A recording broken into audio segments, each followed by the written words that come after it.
dropping absolute bangers like No Flex Zone and Black Beatles, to becoming so irrelevant that nobody was even aware of their last album dropping. The story of Rae Sremmurd's downfall is a perfect example of how egos can easily rip a group apart, no matter how close the parties involved were to each other. Cause as you may know, Slim Jimmy and Swae Lee were just two broke brothers from Tupelo, Mississippi with big dreams, and an unbreakable bond who would constantly support each other through thick and thin. This is a crazy story. One time he took the bully of the neighborhood's girlfriend, right? And I'm the one who had to fight him. Even if it meant being thrown out of their mama's house for constantly skipping school to record, they were willing to do anything it took to make it to the mainstream. As time went on, the brothers teamed up with a group known as Them Outta Straight Boys in the late 2010s, dropping music that sounded similar to that of Soulja Boy or LMFAO. Left with no option but to keep trying to make their dreams a reality, the brothers lived in a house with no heat, no gas, and they kept working day after day trying to get someone to pay attention to their music. We was living in this little abandoned house, and we wasn't gonna be sad in no abandoned house because that's just gonna make worse. So we just, making music, inviting friends over, inviting girls over, partying, loud music. Swae Lee even claimed that at one point they were so down bad that his ex ended up leaving him for a truck driver. Despite the fact that they had a relatively difficult come up, the two remained adamant on not doing music for money, but rather it was to simply have fun. But in 2013, everything changed. Through sheer persistence and hard work, they somehow managed to grab the attention of Mike Will Made It, who helped them ink a deal with Eardrummers Entertainment. So the brothers packed up their belongings and started a new life in Atlanta without a second thought. When they heard us and they gave us like an opportunity to leave Tupelo, Mississippi and just come to Atlanta and just keep making songs off their beats. What we had, we left our crib and everything. Yeah. And just took the risk. After coining the name Rae Sremmurd by putting a creative spin on Eardrummers, the two would go on to release their debut project titled Srem Life on January 6th, 2015. And two songs off this album called No Flex Zone and No Type absolutely exploded into the mainstream. Two songs that combined for a whopping 1.3 billion views on YouTube alone. Now, later in this video, we'll discuss how hits like these were actually a double-edged sword and would also play a role in their downfall. But it was here where they immediately caught the attention of the masses, precisely because it, quote, didn't sound like anything else. The album hit the ground running, landing on number 5 on the Billboard charts, instantly making them the life of every party playlist. Next thing you know, the two were everywhere. Cover of The Fader, interviews with Nardwuar, Breakfast Club, Tim Westwood, world tours, you name it. They went from being complete nobodies the year prior to having their songs played all over the radio, with both critics and fans idolizing them like crazy. Of course, like many overnight stars, they also had their fair share of criticism. Raul Smith, what the fuck is this? Seriously, what the actual fuck is this? Is this what you kids call rap music nowadays? This shit is garbage, man. However, for the most part, they remained positive and would constantly maintain the focus of just keeping it simple, making what they thought was good music. Yeah, we just making great music. We ain't trying to make mathematical music or nothing like that. We just dropping music that's just gonna make you be like, damn. By the time they dropped their Srem Life 2 project in 2016, it looked like nothing could stop them. Or more accurately, that they could stop the whole world with a track like Black Beatles, which gained massive popularity as it became synonymous with the Mannequin Challenge. That girl is a real crowd, please.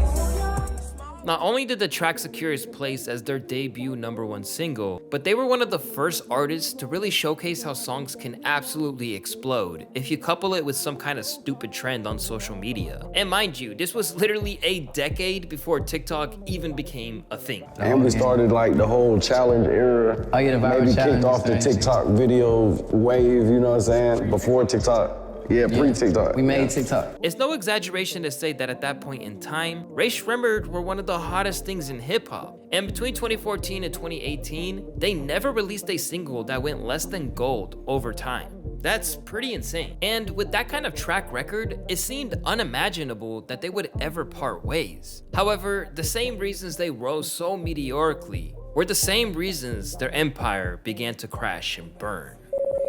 The first problem Rae Sremmurd began to encounter was something known as the Sidekick Effect. This is something that a YouTuber by the name of Babalam described perfectly. A phenomenon by which a rapper duo, usually labeled loosely as a collective or frequent unofficial collaborators, rise to fame together in a meteoric fashion due to their strong chemistry However, as one artist eventually starts to outpace the other in streams or fame, the other tends to be almost forgotten entirely.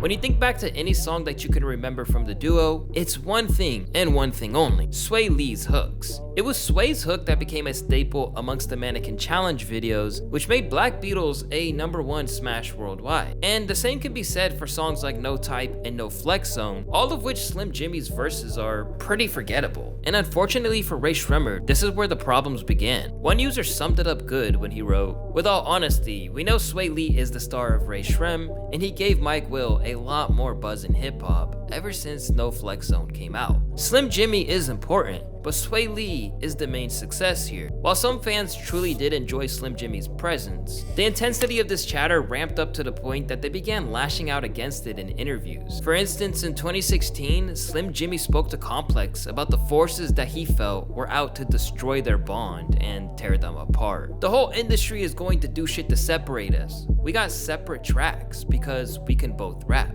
After Black Beatles came out, the secret was out that Swae Lee had the melodies that had the power to move major units. Without even trying, he ended up as a co-writer on one of the biggest smashes of Beyonce's career after giving the idea to Mike Will made it. Suddenly, Swae had his first Grammy nomination, and that's a feat that Ray Sremmurd have still never managed to this day. But that was only a drop in the ocean compared to the love Swae would get for his work on Unforgettable featuring French Montana. Billed the song of the summer almost the second it came out, Swae Lee completely carried this track, and it became one of the most iconic moments of his entire career, with some joking that without Swae, the song would just be forgettable. While the Beyonce assist was relatively low-key, having Swae's hook playing from speakers all over the world made him a star, in a way that he was removed from the Ray Sremmurd name. Suddenly, Swae had his own Wikipedia page, while Slim still doesn't have one to this day. With Unforgettable taking over the world, the talk turned back to the possibility of Swae breaking out on his own, with notable figures in the commentary space such as Joe Budden saying,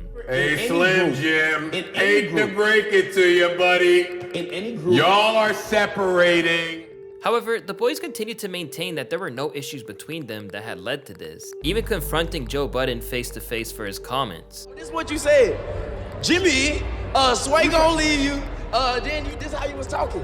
When Swae leave you, you just gonna flop. Man, you got me, man, all the way messed up. We brothers though, you know what I'm saying? So like, this ain't the first time people done said that about me. This been going on for a long time. With everything that was about to come, revisiting that moment seems like Swae was maybe a little too quiet. As from here, Swae would be a go-to guy from hooks, while Jimmy had to fend off accusations of jealousy. And in interviews, he tried to stress that it wasn't his lil bro success that bothered him, but the world's perspective on how he should feel about it. If people see me out and I have a stank face on, they think I'm mad because of that. But I'm mad because they want me to be mad. I'm always singing Unforgettable when it comes on in the club, but people look at me like, is it okay if I dance to this? There's no competition, we're brothers. At the end of the day, we're getting a bag.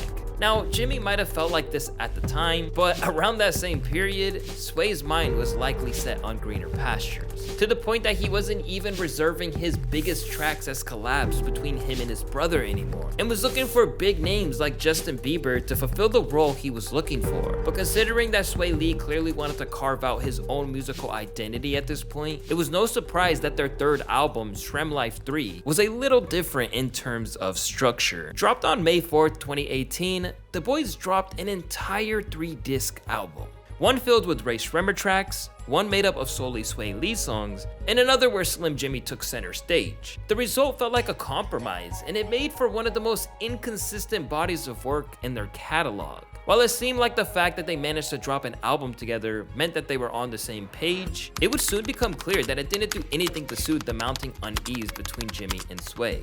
In January of 2019, just 7 months before their third album dropping, Slim Jimmy took to Twitter for an explosive series of posts. Delivered just hours after they had wrapped up a performance in Australia with Nicki Minaj, Jimmy spoke out and formally left the group, saying things like he's not Srem Life and that he's gonna sink or swim by himself. Even going as far as to retweet a fan who claimed that he was giving the haters what they wanted and responded to someone who said that it had happened because Swae left him off another hit. It basically showed that after years of the world acting like he played second fiddle to his younger brother, Jimmy had enough. When a tweet from the duo's official account said that they were still together after all, he dismissed it. It didn't take long for Jimmy's posts to all be deleted, but there was something broken at that moment that the label nor Swae Lee could quite cover up. Even after he told the world that only real ones know what was really going on between them, as well as the fact that they were going to be brothers forever, what definitely didn't help was how the world responded to the news of Jimmy's departure, where everyone seemed like they just didn't care he left. Slim Jimmy is like cardboard in a roll of toilet paper. It's not totally necessary, but I don't mind that it's there. I think he feels as if he's in Swae's shadow. Even other rappers such as Trippie Redd replied to an IG post covering the story where he wrote, "He finally realized we only listening to Swae's parts, LMAO." Just months after that incident, and with no sign of Sremmurd Life 4 dropping, Swae Lee would go on to release Sunflower with Post Malone, which was yet again another record-breaking hit, and became Swae's first track as a soloist to hit #1. Since then, it's gone on to have the 4th highest streams in Spotify history with nearly 3 billion. This would be another notch that would lead the industry and fans making a case for Swae Lee as king of the hooks, as not only being one of the most valuable guest spots in the genre, but once again, the driving force behind Rae Sremmurd's success. Once again, it felt like Jimmy was being collectively kicked while he was down. At the same time, he would still return to Twitter again to cite that he and Jimmy were good and that more solo work was on the way, as well as the long-awaited Sremmurd Life 4. But as we would learn, this was a half-truth at best. Whether he had intentionally did it or not, Swae Lee left his brother struggling to get any semblance of credit for everything they had achieved. Meanwhile, he reaped the rewards of that time period where it seemed like everything he touched just turned to gold, as Jimmy's life began spiraling out of control. Over time, he had numerous scrapes with the law, including his involvement in a brawl where a man was stabbed and he was seen fleeing covered in blood. Later in 2022, he was arrested on domestic battery charges, with his baby mama posting receipts online. While this was all going down, Swae Lee's solo album still failed to materialize, and some of his singles like Sextasy never really took off, even with the help of a Drake feature. In fact, that one spawned a legendary meme from Joe Budden. Hey, Swae Lee, hear me and hear me good, nigga. I'm here to double down. That shit is a 2-pack of ass. The fuck are you talking about? That shit stinks. With tracks like these failing to launch, it looked like Swae's hopes of releasing Human Nature, which he once built as a revolutionary project, were dwindling. It's gonna be huge, like, I'm breaking all the rules, I'm breaking all the boundaries, you know what I'm saying? I'm just, like, making my own song formats and everything, like, doing some production on there and everything, got crazy features, like, some of my favorite artists are on there, so. But soon, music would be the furthest thing from either of the brothers' minds when tragedy would strike. After horrific news broke that Swae Lee's dad passed away, and you'll never guess who pulled the trigger. My dad, my pops, yeah, he passed away recently. I have 3 brothers. Allegedly, the police say my youngest brother, he shot my dad, like, killed my dad, like, and it's like my brother killed my dad. It's like unbelievable, like you can't even imagine, like, it's like something out of a movie, you know? I'm still dealing with it, like I don't even know how to deal with it all the way completely, like, it's traumatic, like, but it's like, it just put like fury inside you, it put like fire inside you. Left to grieve their father and all the pain that came with their family being destroyed like that, Swae Lee's output slowed down to just random features, while Slim Jimmy remained inactive. Eventually, the two would regroup and reunite publicly, finally dropping Sremmurd Life 4 in April of 2023.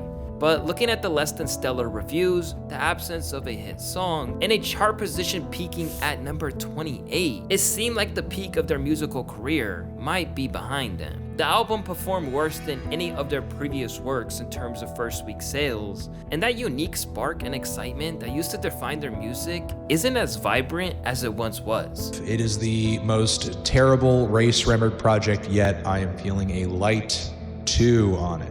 During the promo circuit for the album, Swae basically acted like his solo run didn't ever threaten to eclipse Rae Sremmurd, and that it was always about the duo. No matter what I do, like, I always think about Rae Sremmurd, you know what I'm saying? I want to be Rae Sremmurd, like, you know what I'm saying? But even when I'm branching off doing other things, it's like, I'm always coming home to Rae Sremmurd, you know what I'm saying? Like, Rae Sremmurd's my baby, my bass, like, shit, me and bro, we rocking, we came out the hood together. As for Jimmy, the time away from the spotlight gave him time to reflect on the sense that Swae was more important to the group than he was. And for a while, Jimmy totally believed this to be the case too. I felt like I wasn't carrying my weight as an artist, and I'm very critical of myself, you know what I'm saying? I never even felt like it was a thing of importance because I'm not in competition with him. Like I done made it from nothing. We came from Mississippi, like we came from nothing. We made it so far away. Even if the industry was happy to leave his brother to slowly sink into obscurity, Swae Lee wasn't going to do that. And not enough credit is given to him for standing by his brother's side. Maybe it was regret over what had happened, his father's death putting things into perspective, or Swae realizing that the brand was simply stronger together. They're back together for better or worse. At the moment, both of them are talking about solo projects, but the buzz for those is way lower than it would have been in previous years.